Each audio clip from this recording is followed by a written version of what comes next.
Well-known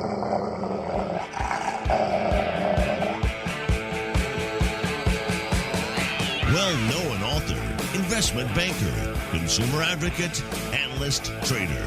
Chris Markowski is the watchdog on Wall Street. You want answers?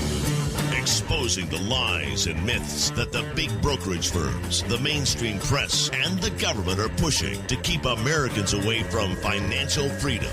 You can't handle the truth. Bringing America the truth about what really happens in the financial world. Ladies and gentlemen, we're not here to indulge in fantasy, but in political and economic reality. This is the Watchdog on Wall Street. Alrighty. I just gonna warn everybody today.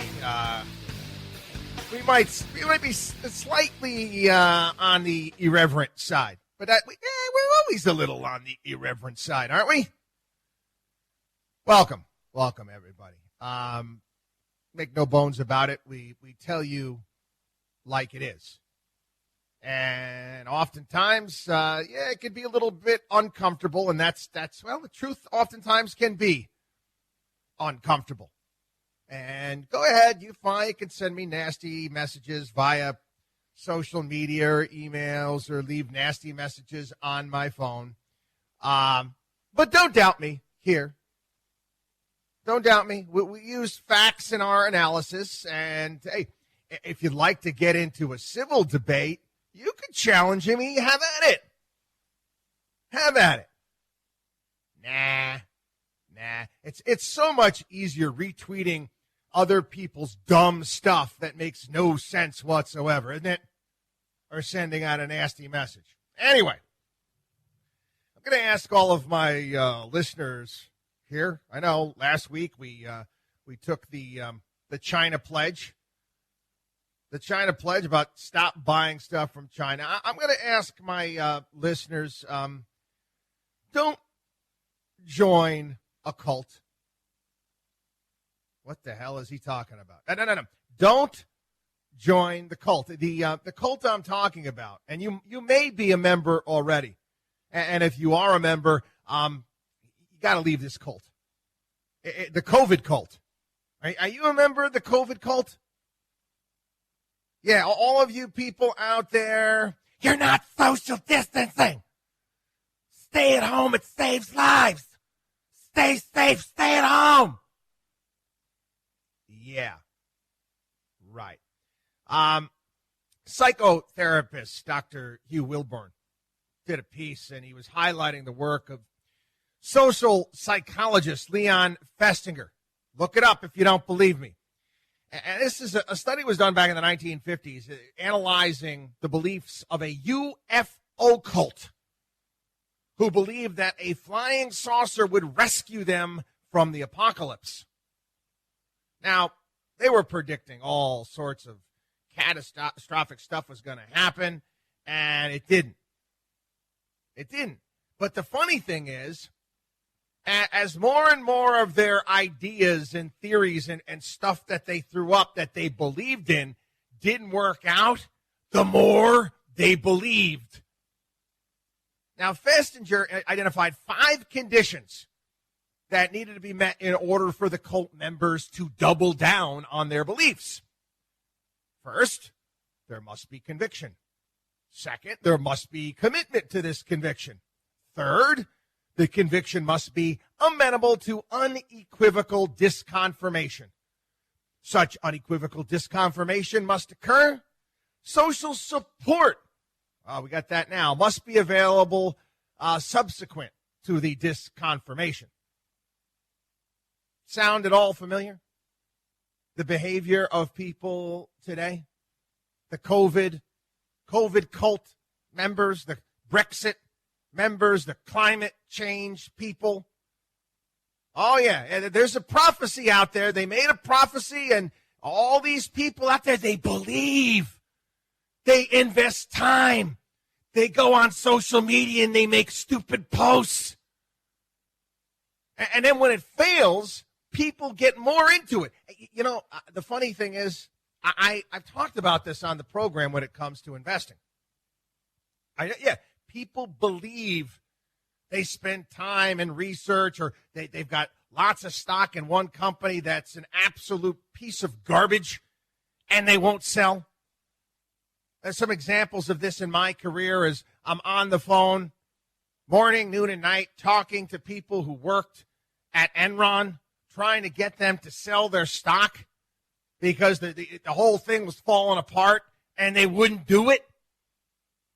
They so believed that they were the greatest company and it was going to make a comeback. Oh, they were bought into it. It's the same type of nonsense. Anyway, we have that now. And what I find so fascinating is that people out there aren't thinking at all. They just listen to what these people say. You're not social distancing. Let's talk about that, shall we? Okay. Anybody really think that social distancing is possible here in the United States? Yeah, I'm going to be getting on a plane this week. You want to know why? I'm not afraid. I'm getting on a plane this week with my family. That's all I can stand. I can't stand no more. I can't stand the lockdowns no more. I'm going to go to a place in the country where they're not locked down. Anyway, I was thinking about this. Just in terms of an airport. Let's say, for example, you have 100 people wanting to board an airplane. Are they really going to keep each person 6 feet apart? So you're going to have a line that stretches 600 feet in an airport? That's farther than Aaron Judge can hit a baseball. Is that really possible? Must maintain proper social distancing. How is that possible in a restaurant? Did you see some of the guidelines that they're coming up with now for reopening schools? Desks must remain 6 feet apart. What? So over the summer, what, are they going to maybe, I don't know, quadruple the size of the school and hire that many more teachers to deal with classrooms that have, I don't know, 10 people in them? Anybody do any basic geometry back in the early days and understand the area? It's stupid. It's not possible.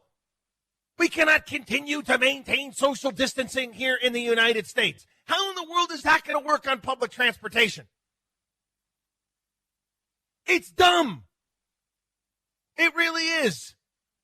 Yet you get the cult members have bought in hook, line, and sinker. And we continue to get more dumb policy ideas and things that little Lord Farquaad's out there. But remember, Lord Farquaad from Shrek, the little tiny king ordering Shrek to save the princess, loved ordering people around. We have them everywhere.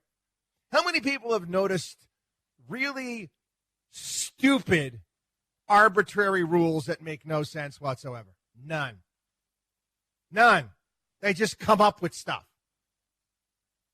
And I look at this, how is it that Americans, again, this United States of America, how can you not question the lunacy of some, well, our superiors and our fearless leaders and the people in charge told me to do so. Remember when your mother told you, your friends, that they told you to jump off a bridge, would you do it?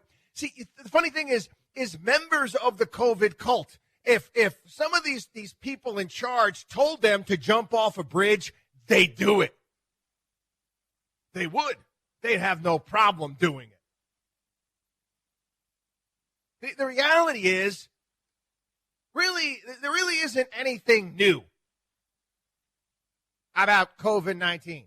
Nothing that we didn't know back in late January, early February. Anything at all? We learn anything new?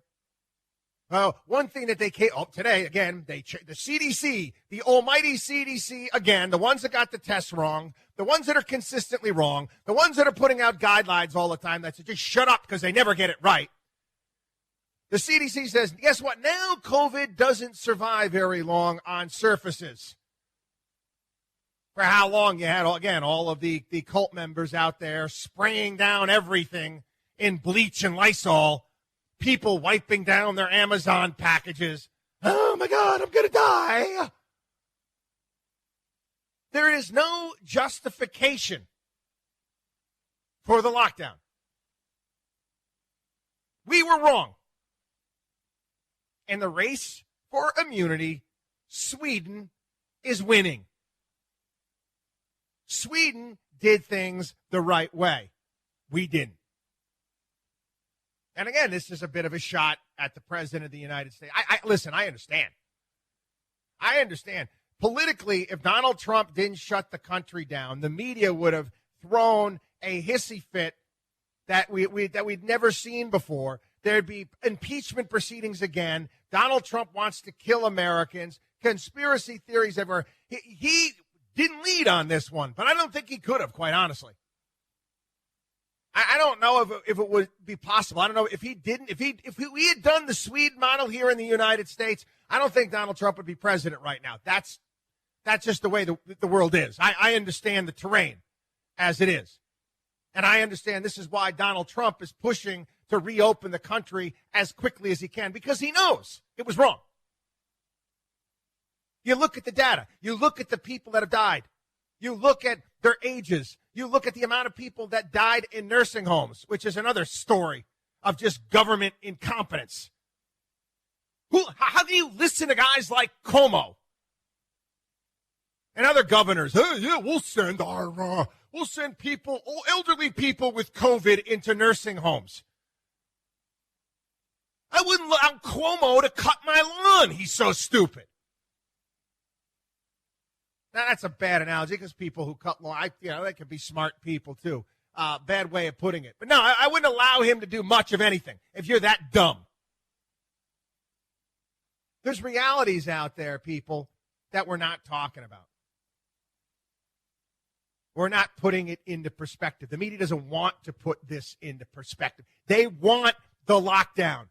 You take a look, another grim milestone, 5 million infections. Yeah. Why are there more infections? Because you're testing more. You know, they found out close to 40% of the borough of the Bronx, New York City, have antibodies. You have any idea how many people have already gotten this? 5 million? Tens of millions, if not hundreds of millions of people worldwide have gotten this already. Well, you think your shutdown, you think your lockdown was going to stop it? No. So, again, I know last week we asked you to take the don't buy Chinese crap pledge. I'm asking people to, don't join the cult. And if you can, if you know members of the cult, I know it's a difficult thing to do. I know. They're crazy. Okay? You got to try to walk them off the ledge. Have to.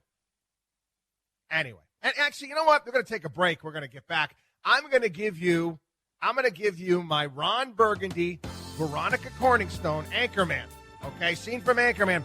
Solution to opening up the country. I've got it when we come back. WatchDogOnWallStreet.com. WatchDogOnWallStreet.com. We shall return.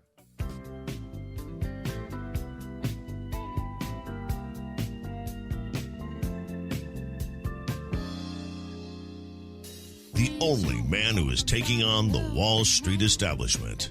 You're listening to the Watchdog on Wall Street with Chris Markowski. Welcome back, everybody. Welcome back. It is the one, the only, the Watchdog on Wall Street show. Okay, I will really get into my solution here in a second, but I do want to point out when history is going to be written down the road, the reality is that this shutdown, what we did, and let's just go back, okay, just a few months ago. Shutdown was a bigger policy mistake than World War I, Vietnam, the war on terror, the war on drugs, and the war on poverty combined. That's what it's going to come down to. Now, again, if I may be off a little bit, if we can really reamp the opening up of this country.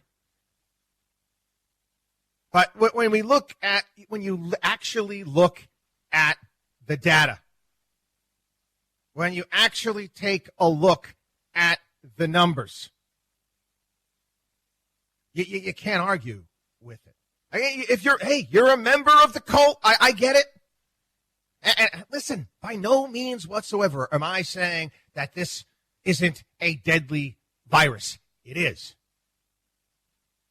It is. It is a deadly virus. But you know what else is deadly too? A tsunami. I mean, familiar with the tidal wave tsunamis that have killed people before. Whenever there's an earthquake offshore in the ocean, recently there was one off in the Caribbean somewhere, and they put out tsunami warnings to many of the islands. What do they do? What do they do? Do they evacuate the entire island? Or let's say if there was one off the coast of Japan or the Philippines, do they evacuate the entire country? No. You warn people that are in low-lying areas along the water, people who are at risk, to get out of the way. There is nothing anyone can do to stop a tsunami. Nothing. Absolutely nothing. Just as much as there was nothing you could do to stop this respiratory disease. It's just that simple. We were taking a look at I found this fascinating. And I didn't really even think about it much. The amount of people globally who die every day. Have any idea what that number is? 150,000 deaths globally a day. 48,700 of them are due to cardiovascular disease. 26,000 cancer. 10,000 respiratory diseases, lower respiratory infections, 7,000. Dementia, almost 7,000. I didn't even know this. I thought it was pretty much done with. But AIDS still kills 2,600 people a day. Think about how many people that is over the course of the year. Over 2,000 suicides a day. 1,000 due to Parkinson's. I can go on and on and on.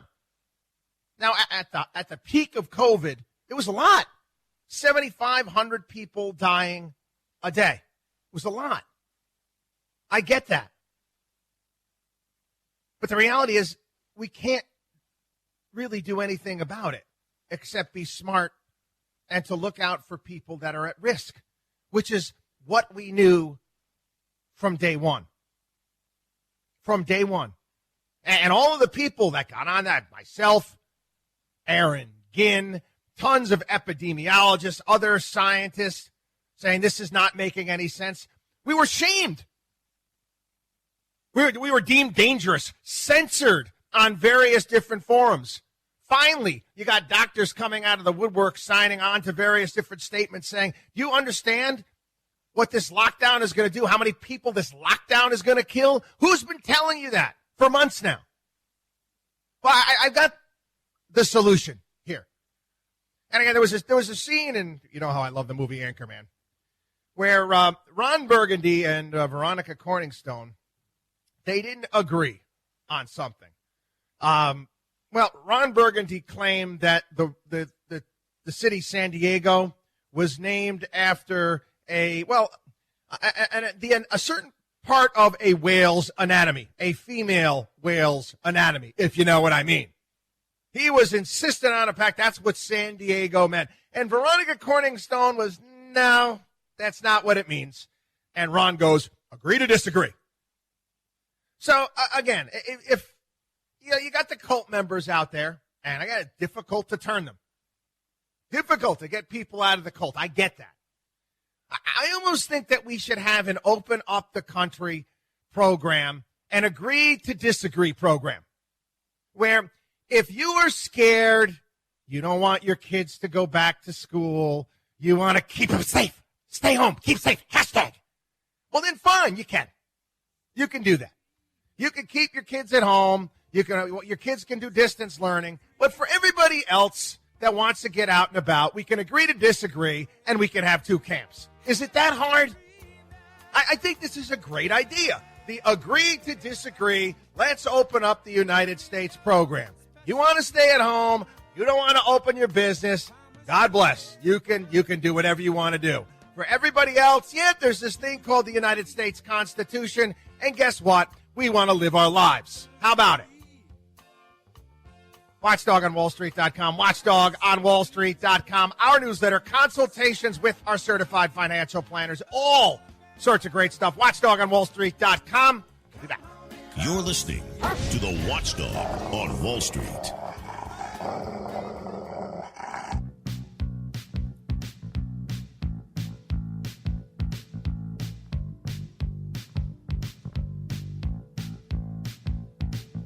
You should believe in math, not magic. You're listening to the Watchdog on Wall Street with Chris Markowski.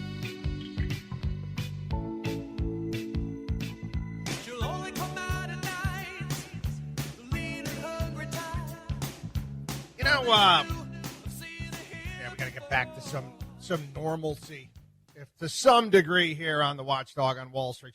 I do have to cover, obviously, the big stories of the day. When I mean normalcy, I got to get into the world of Wall Street and business and what's taking place. And there's a lot of shenanigans going on, and they're being glossed over to some degree. Well, they're always glossed over. We're the only ones that actually cover these things in the way that they should be. But I want to remind everybody, again, I didn't even mention it yet on the program. Last week we had a tremendous response.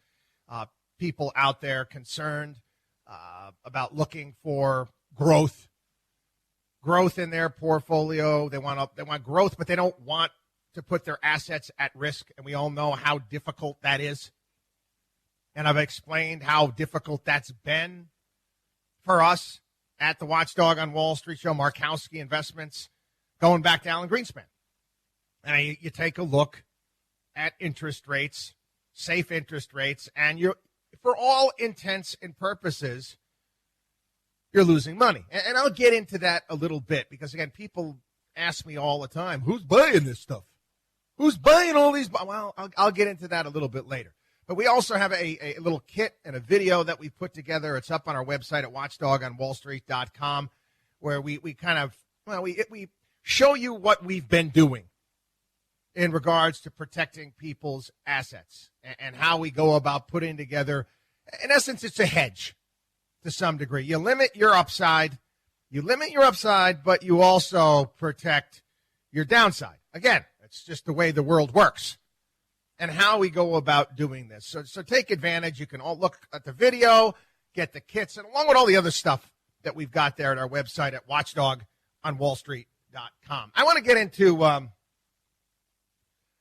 again, another big Wall Street scam that we've been talking about for a long time here on the show, and the similarities between what's been going on over the years and what's taken place today, and just how really kind of frustrating it is for me. And I've made fun here on the program of many of these unicorn companies, the Ubers, the Lyfts, the WeWorks, right on down the list, based upon the fact that they are nothing more than a heist, a ruse. There's that movie or television series, that Spanish television series that's pretty popular on Netflix. It's called Money Heist. Well, in essence, what private equity and what the big brokerage firms have been doing for a very, very long period of time is pulling off a legal money heist. They haven't done technically anything wrong. Now, ethically, that's a whole different ball of wax. I don't know. I don't know if they must teach them now as a requirement, probably some sort of business ethics classes at business schools. I don't know. I just know that they don't follow them in the real world. Capitalism, to me, it's always been two people sitting down at a table and both walking away happy. It's not about getting over on people. And that's what private equity, that's what Wall Street has been doing for a long, long time. Now, this past week, one of the funds, banks out there that I've made fun of is SoftBank, and all of the investments that they've made in these unicorn companies in Silicon Valley that had no business model at all. In fact, the point was you don't have to have a business model. You really don't. You just need to have a cool idea. That's it. That's it. You can kind of put it this way. You remember the cool kid, the really cool kids back in high school? And more wisdom from our mother in regards to the cool kids and to be careful, the cool kids. But take a look at the yearbook and see where many of those really cool kids ended up. Yeah. Cool is not a business model. Uber, cool. Lyft, cool.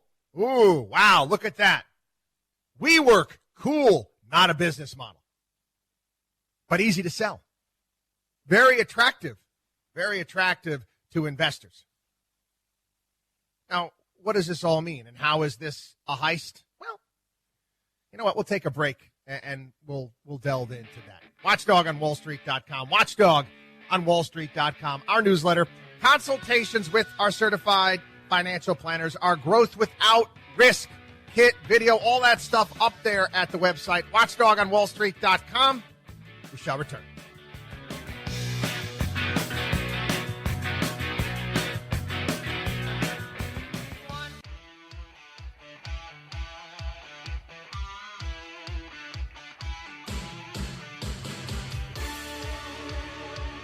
Bringing America financial freedom one listener at a time. You're listening to the Watchdog on Wall Street with Chris Markowski. The reason why I'm talking about these things and what takes place and how it works, listen, you don't have to listen. You don't. In fact, I'm going to be honest with you, we've been on the air for more than a couple of decades. I recognize that most people don't. Most people don't. They get convinced of something. They believe in something. They believe in their schlock broker at one of the big brokerage firms, one of the big banks, and they're sold. They're all in. And there's little that I can do. I can give you all the examples in the entire world. But again, once people have bought in, it's very difficult to change their minds. Now, let's talk a couple examples from just this past week. There was a story about how SoftBank valued WeWork at $2.9 billion. $2.9 billion. A year ago, SoftBank and Wall Street was valuing WeWork at $47 billion. Just a few months ago, they wanted to take WeWork public at over $100 billion. What? How does one go from a $100 billion valuation to $2.9 billion almost overnight? And no, don't say Corona, because it's not. I don't think the bloody thing is worth $1 million for crying out loud. Never did. They can do whatever they want. And the scam was to get you to buy it. That's all. That's the entire game. It's not building a company for the long term. It's building up an image, an idea, dollar in a dream, and getting you to buy it. They could care less what happens after that.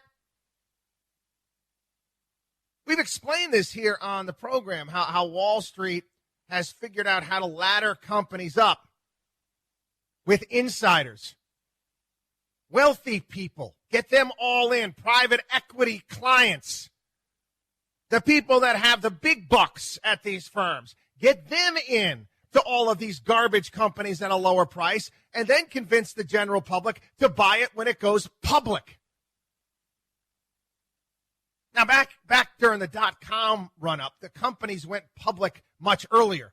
Were there a ton of absolutely garbage companies? There were. But at least people had the opportunity to get in at a low price. Take a look at some of these companies that we've made fun of. Even Uber this past week. Uber, another 3,000 job cuts. 45 offices shut down. You know, my first thing is that, think about this for a second. What the hell does Uber need 45 offices for? What exactly goes on in those 45 offices? It's an app. The people doing the work are in the cars. Why did they need an office?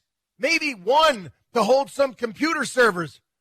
But 45 offices?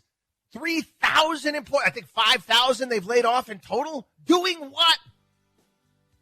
I thought their employees were the subcontractors driving the cars. No. It's a racket. It's an image. And again, this is nothing new. It's been going on for a while. This is what Wall Street does. I'm going to talk a little bit more about this money heist when we get back. Watchdog on WallStreet.com. Watchdog on WallStreet.com. Again, our newsletter, consultations with our certified financial planners. Don't go anywhere. We'll be back.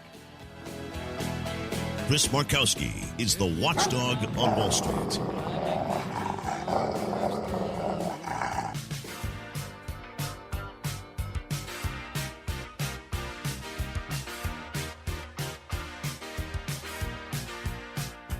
Taking Wall Street's liars, crooks, and cheats out behind the woodshed. You're listening to the Watchdog on Wall Street. The Pointer Sisters. That song they had in Neutron Dance at the beginning of Beverly Hills Cop.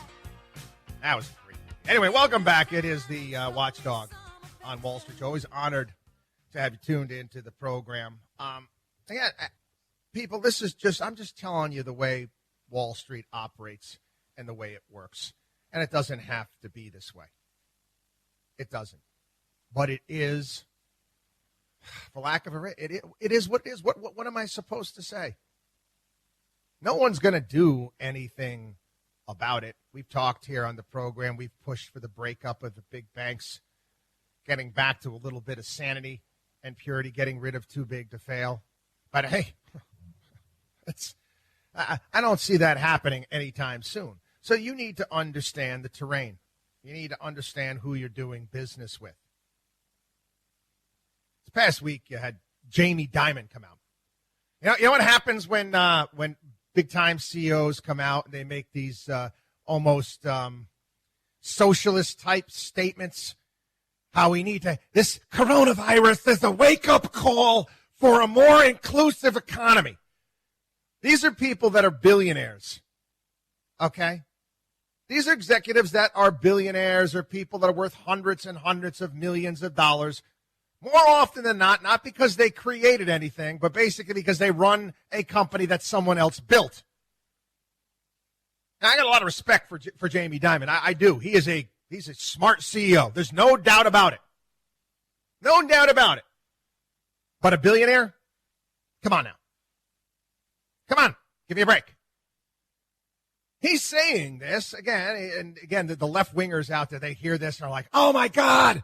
And then I get the left-wing listeners of this program, they love sending me these, oh, look what Jamie Dimon said. Yeah, right. In the column, did Jamie Dimon talk about the way that he's paid with stock grants and stock buybacks by J.P. Morgan buying his stock back? Did he talk about that at all? Are you really that dumb to believe what these people are saying? They're just appeasing you.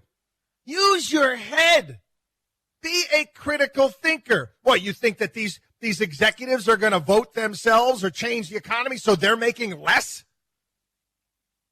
And again, I like nothing more than people making money. I love to see success. I love to build things. I love to have clients that build things. That's what makes America great. Not managers. Not executives.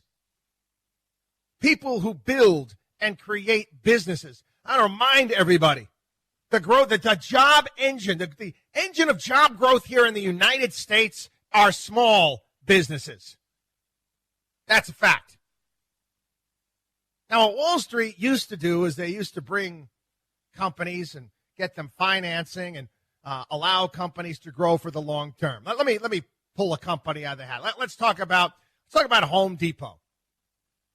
Home Depot. And you read the story of Home Depot and how Langone and his whole gang there, Bernie Marcus, and what was the other gentleman? I'll think of it in a second.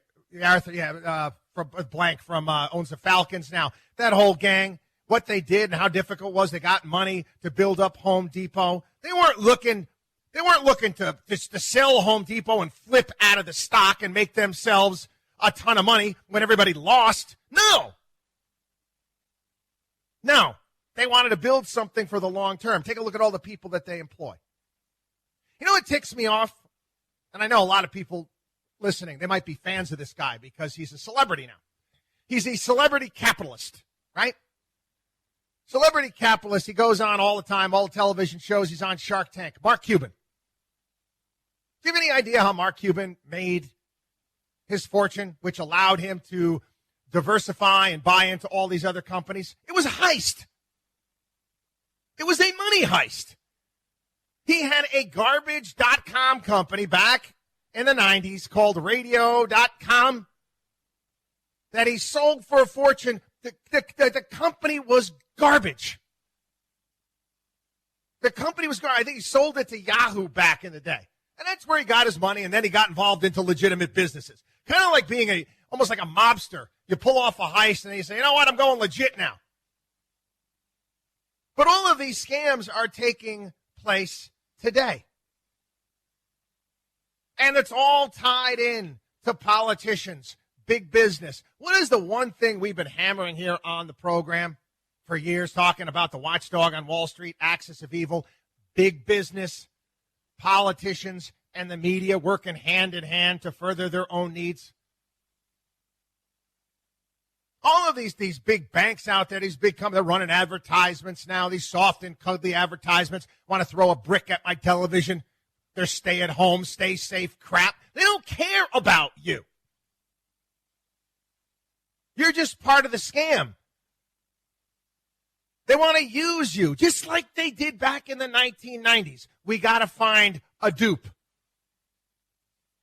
You know, at least back in the 1990s. At least back in the 1990s, you could get in and you could get out. Now their whole desire is to get you into these things, get you into these garbage companies, and then you end up losing. And the awful thing is they actually talk pension funds into buying this stuff. And mutual funds. Someone's got to buy it, right? And take a look at the major shareholders are in companies like Uber and Lyft and many of these other unicorn companies that are absolute garbage. They're institutions. So you might own them in your pension. You might own them in your 401k, and you might not know it. You need to work with people that haven't had an ethical bypass at birth. You understand? People that are going to put your interests first. And I've been talking this and explaining this to people now for seemingly forever, as long as I've been in the business. You know, I'll talk a little bit about that. Why not? Get into my history when we get back. Watchdog on WallStreet.com. Watchdog on WallStreet.com. We shall return. You're listening to the Watchdog on Wall Street.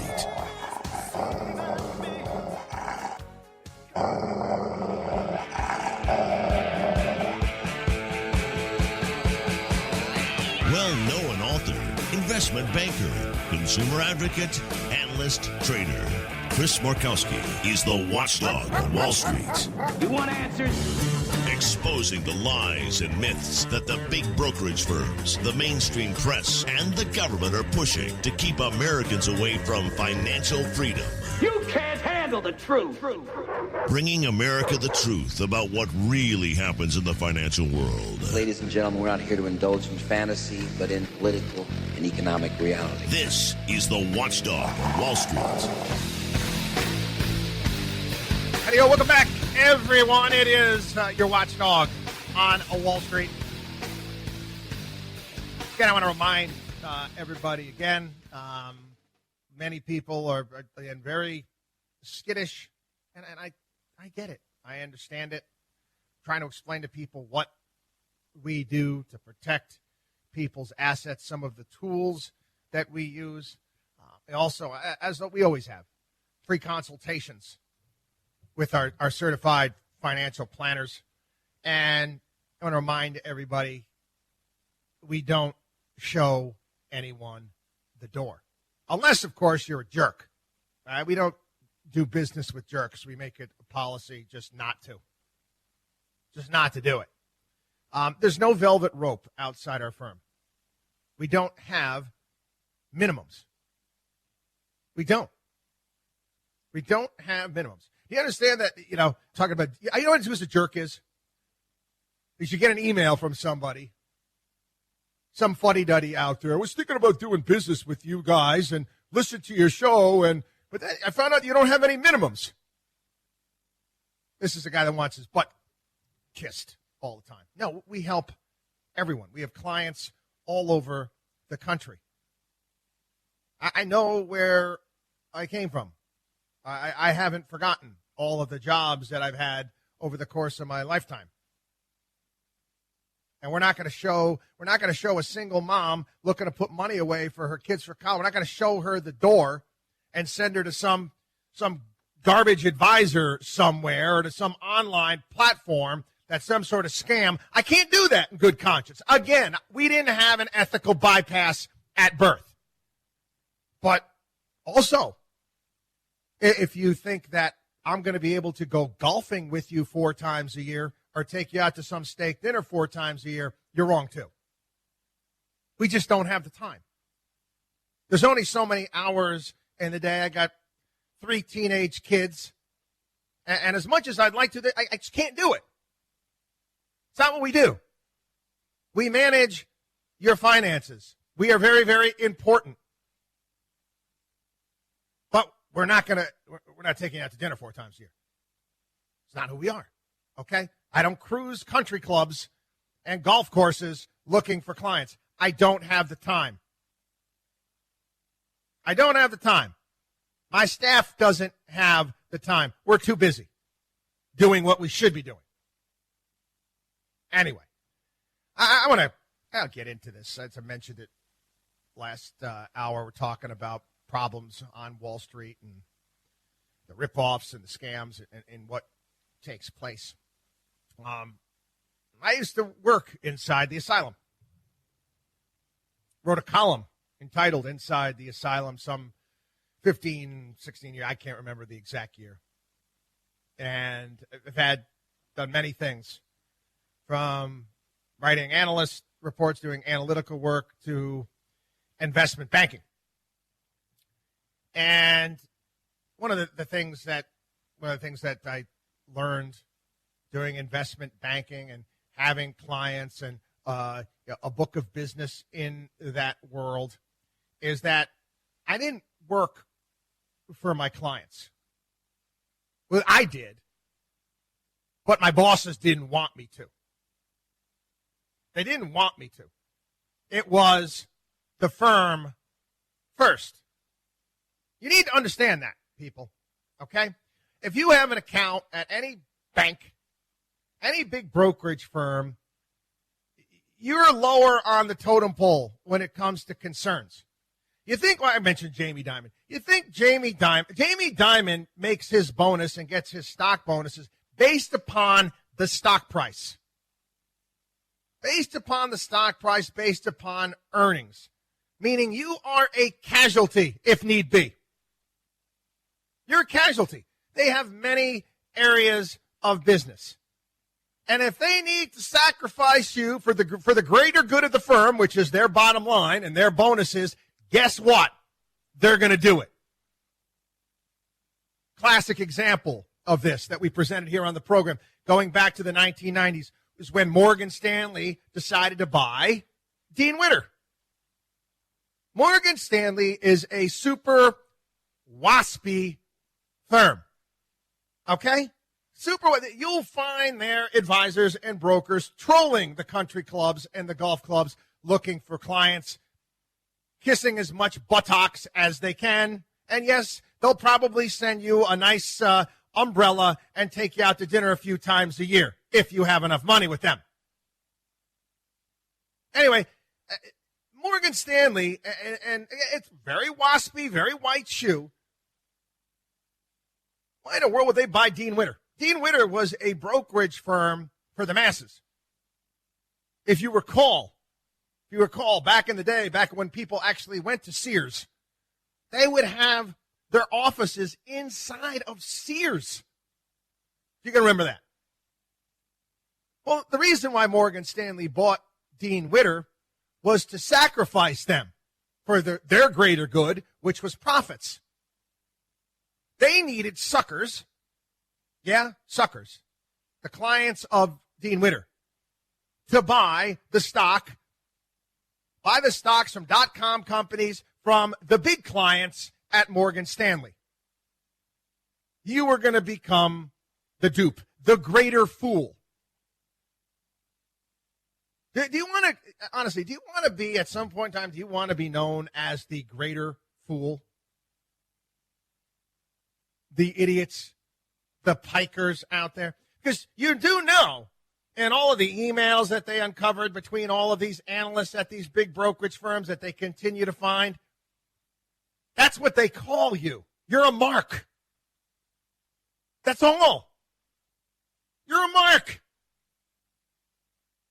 And they're just taking advantage of you. That's all. That's what it is. And one of the stories that I wrote about inside my column, Inside the Asylum, is when I'm there with my brother and we're doing business in the sense that we are bringing in a lot of clients to the firm. Our clients are doing well. And we're getting referrals, all that good stuff. And we get called in to our boss's office. And, this is back in the day. This is obviously a long time ago where you would actually physically carry around a book of clients. It was your book of business. Your assistants would actually log in the trades and the positions by hand. Yeah, I'm showing my age. I know that. So we get called into the sales manager's office, and we're ordered to bring our book, and this is this huge, office, and it goes over the loudspeaker, the squawk box, to come in there, and we're getting praised to the hilt by our sales manager. Praised to the hilt by, what a great job, we're doing all that good stuff, and he wants to see our clients' positions. And he sees that we're not doing enough commission. And it tells us that, we can make a hell of a lot more money off our clients right now if we move this, do that, all these various different things. And we didn't want to do that. Where the sales manager starts getting quite irate with us because, again, sales manager makes money off of the money that we generate from the firm all the way up the line, right? Like a mafia kicking up. And he gets quite irate with us. And we just disagree what he wants to do. Spit's coming out the side of his mouth. He was a truly horrific individual. And he basically let it all out, explaining that money that's in that book of business is not your client's money. It's the firm's money. And we're to do with it what they want us to do with it. And that's when final straw for us, and we left. That's a story for another day. All the legal issues that involved back in the day. If you think anything has changed, you're wrong. When Scorsese came out with the movie, many people saw it, And it was Wolf on Wall Street. And it was the story of Stratton Oakmont, which was one of many boiler room, penny stock operations that existed from the late 1980s through the 1990s. And, it showed all of the excesses, all the things that took place.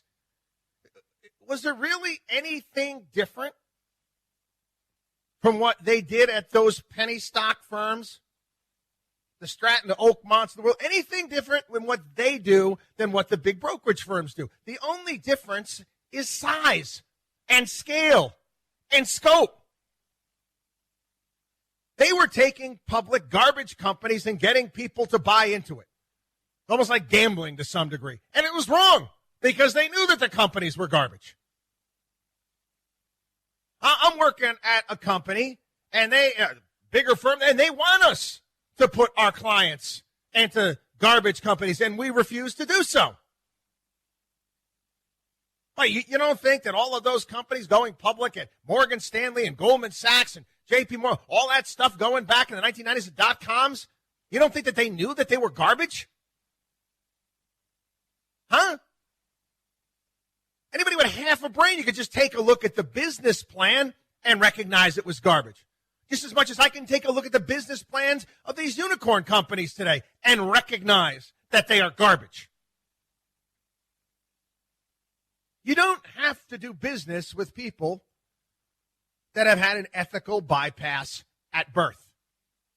You don't have to. You don't. Listen, we never claimed here on the program, we're going to show you doubles and triples on your money. And no. I understand what the market is capable of doing. I understand. Long time ago. Takes work, time, and effort. Again, the line we use here often. Everything in life that has meaning, value, and worth involves work, time, and effort. Any of those ingredients are not there. Guess what, people? Probably a scam. And you're probably going to get taken. And you don't have to. The world doesn't have to work this way. It doesn't. It does. We don't have to live this way. Capitalism, again, two people sitting down at a table, both walking away happy. That's the way it's supposed to work. That's what we believe in. Watchdog on WallStreet.com. Watchdog on WallStreet.com. Our newsletter, consultations with our certified financial planners, all sorts of great stuff. Watchdog on WallStreet.com. Take advantage of all the great stuff that we have. Watchdog on WallStreet.com. Be back.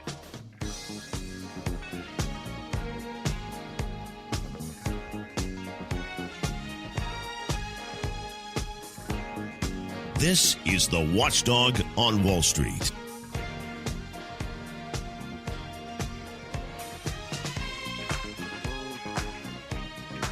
Yes.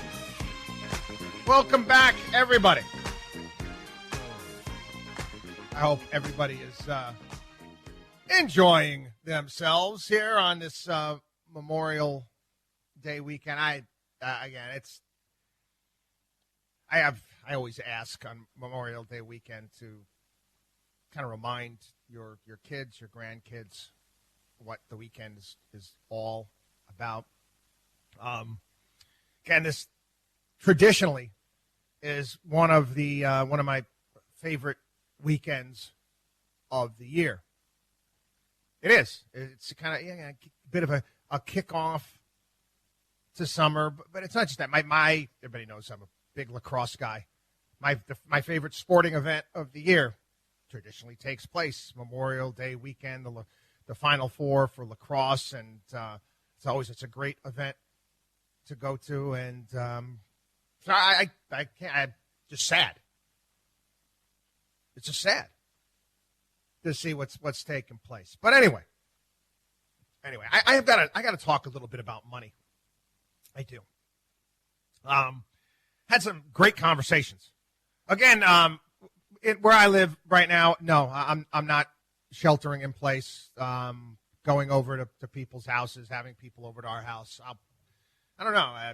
Maybe have a barbecue this weekend. I'm not sure. I might go over to somebody else. I'm not following these ridiculous, rules anymore because they're ridiculous. Sorry. But anyway, I want to talk a little bit about money. Again, was at a get-together last week, and I was asked about all of the money that is being essentially printed by the Federal Reserve, the amount of money that we are borrowing as a nation, the United States, and what it means. And I keep thinking of that Geico commercial that they've been doing lately with the woodchucks. Hey, woodchucks, quit chucking that wood. No, from the how much wood could a woodchuck chuck wood if a woodchuck could chuck wood? How much money could the Fed print money if the Fed can continue to print money? That's the question. They could just keep printing. Until what? Until nobody believes anymore. Let me try to explain it in this way. Again, I'm going to use that movie, that television show Money Heist. And in the television show Money Heist, the first heist that they pull off is of the Bank of Spain, where they print money. They print euros there. So essentially, their ideal is that we're not stealing anything. We're just printing. We're stealing paper and ink. And they go in and I forget how much, they print themselves up 25 billion euros. Yeah. So they're not taking, they say, we're not taking anybody, but we're just use paper and ink. And you think about it for a second. If you're carrying around cash in your pocket, what is it? It's paper. Paper. I know people, the gold bugs out there are probably getting all excited about what I'm talking about. That paper is what? It's a promise, correct? It's a belief system. It's another religion. It's a belief in the United States of America. That's all. That's what it is. The full faith and credit of the United States. Now, I've talked about the Zimbabwe bucks that I have. And the Zimbabwean money is much, to be honest, it's pretty. It's like artwork. There's animals on it and all sorts of stuff. But those Zimbabwe bucks, how much is the bill? I think it's like 100 trillion. I forget how big the bill is that I have. 100 billion maybe? I think it's worth about 40 cents last time I checked. Nobody believes in it. Talk about Weimar bucks and people back needing wheelbarrows full of cash to go and purchase money. Now in Venezuela, the amount of bolivars that it takes to buy anything down there. Nobody believes in the currency. When that goes away, that's when things fall apart. So technically, the Fed can keep printing money until nobody believes anymore. Yeah, let me give you another example of this. Okay? Let's go back to 2010. Go back to 2010. We had all the problems in Southern Europe, Greece, Italy, Spain, Portugal, Ireland, Italy, all that good stuff. All of a sudden, people stopped believing. They took a look at Greece's books and they're saying, what? This country, look at the books. This is terrible. Greece is borrowing money at the same rates that the Germans are borrowing money for? That doesn't make any sense. None of it makes much sense right now. But we're going to delve into this a little bit further when we get back. WatchdogonWallStreet.com is our site. Again, all sorts of free goodies and giveaways there. WatchdogonWallStreet.com. Again, our growth without risk video and information there. Take advantage. WatchdogonWallStreet.com. 800-471-5984 is our 24-hour day help hotline. We'll be back. Chris Markowski is the watchdog on Wall Street.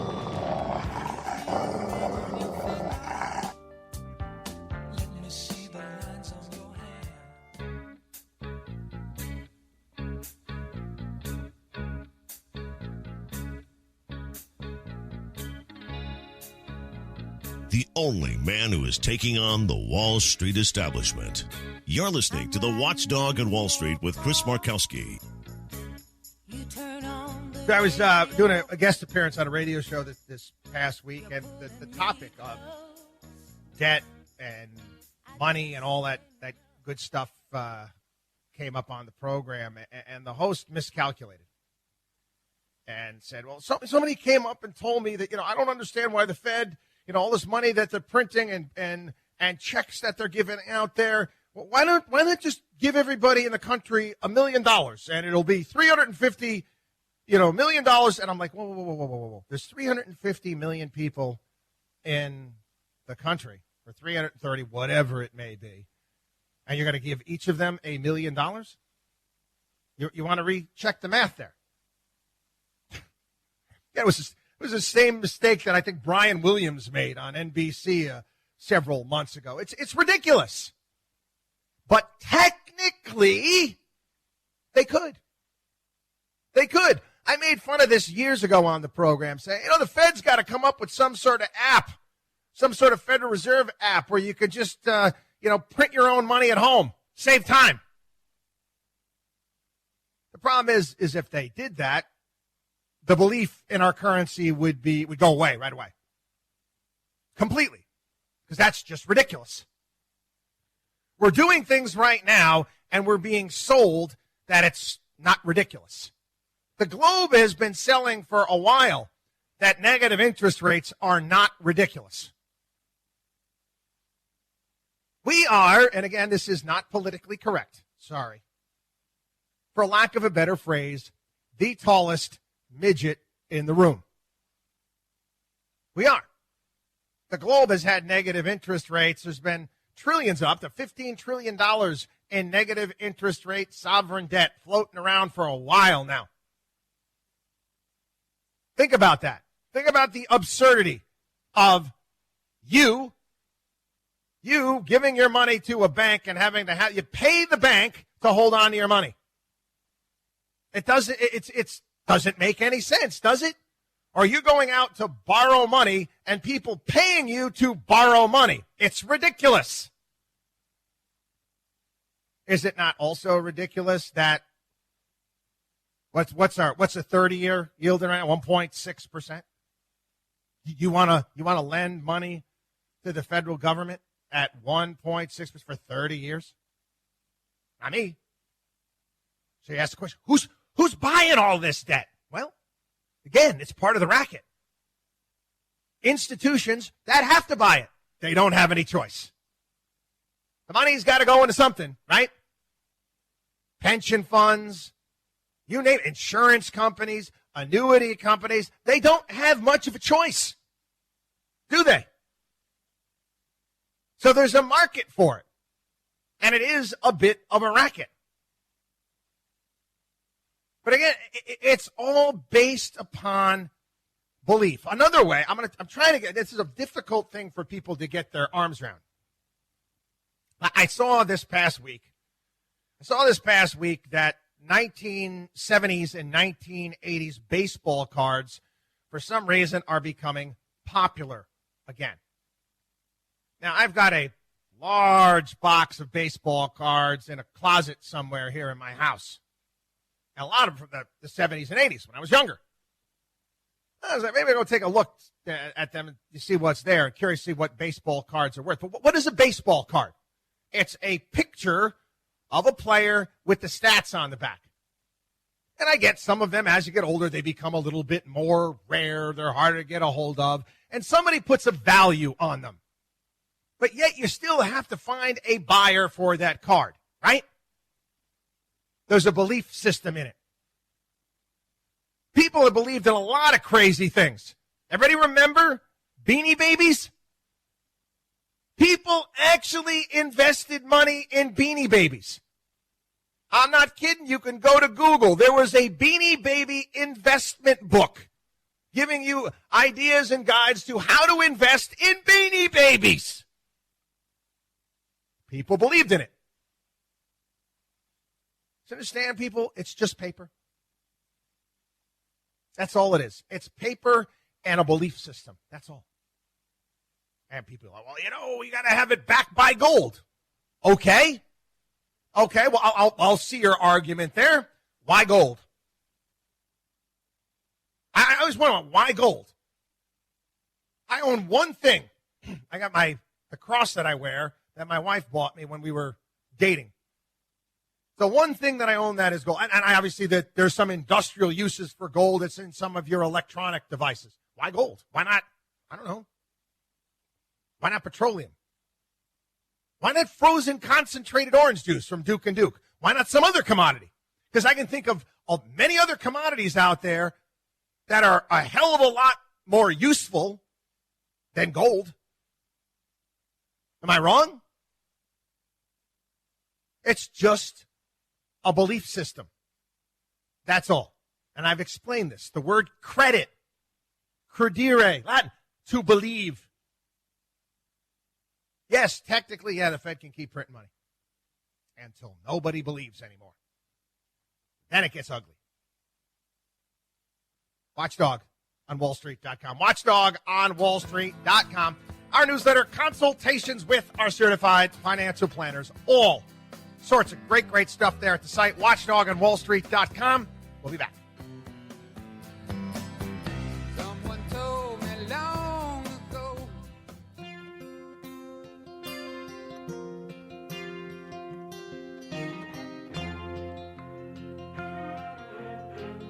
You should believe in math, not magic. You're listening to the Watchdog on Wall Street with Chris Markowski. Came to the world in the usual way, but there were planes to catch and bills to pay. A lot of attention this past week.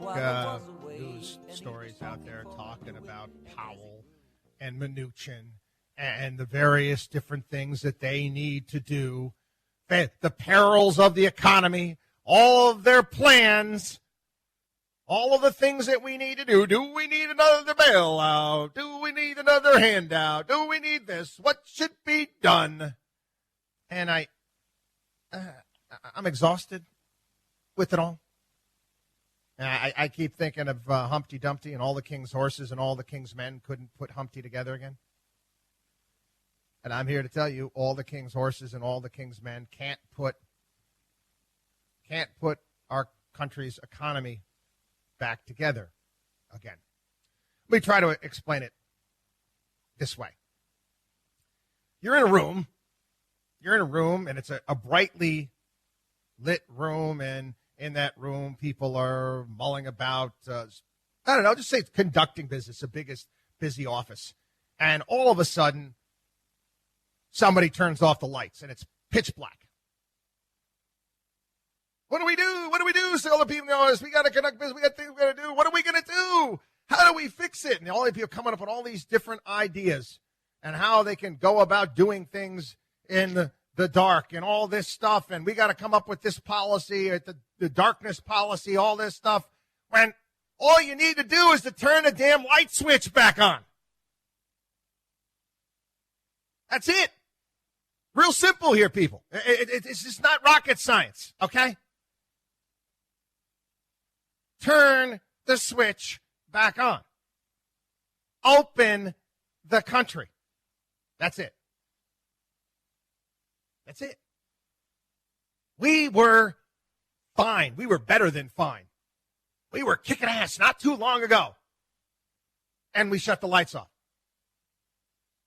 Turn them back on. It's just that simple. Some of the ideas being thrown, they're $1,200 check. Why? It could be me calling me crazy, but let's be honest here. I'm not getting a $1,200 check. I'm not. But I'll be giving people $1,200. The money's got to come from somewhere, right? Some point in time. Yeah, I know the Fed's just printing it right now, but technically it has to be paid back. Didn't we already give people $2,400 a month in federal unemployment on top of state unemployment? Then we got to give everybody else $1,200 on top of that if they fall under a certain threshold. Why? I don't get it. Doesn't make any sense to me. But yeah, this is the world we're living here. It's just one absurdity after another absurdity. And again, one of the dumbest things that I think I've ever seen is up there is that latest $3 trillion HEROES Act. Have you actually taken a look at that? Again, if people want to work anymore, I'm just curious here. Basically, that HEROES Act is the DNC platform. It's pretty much going to be Joe Biden's platform. It's what he's going to run on moving forward. I ain't kidding. More on this when we get back. WatchdogOnWallStreet.com. WatchdogOnWallStreet.com. Newsletter, consultations with our certified financial planners. We shall return. You're listening to the Watchdog on Wall Street.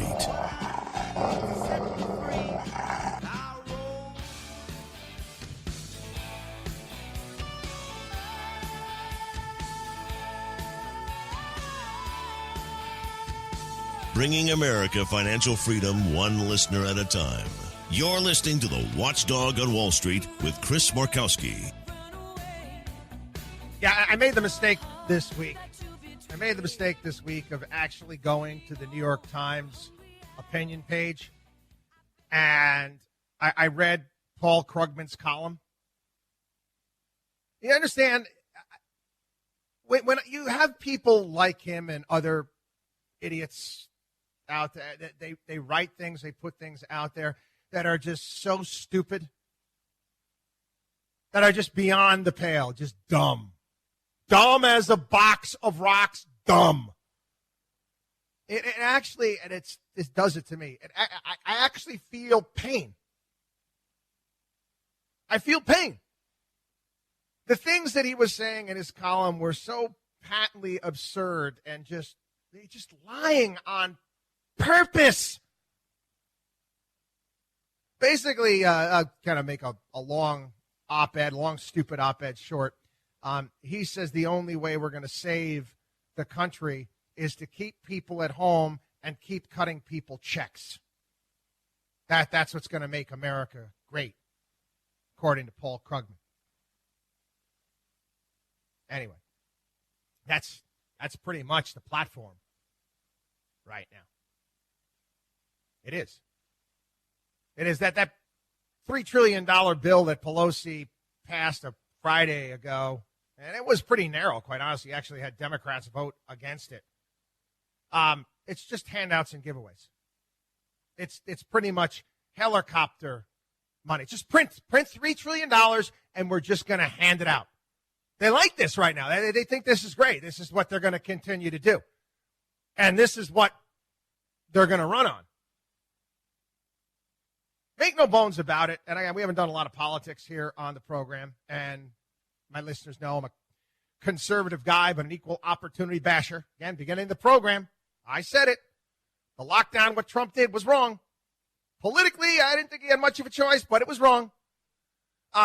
We all know that Joe Biden is not going to be running the country, right? You know that, right?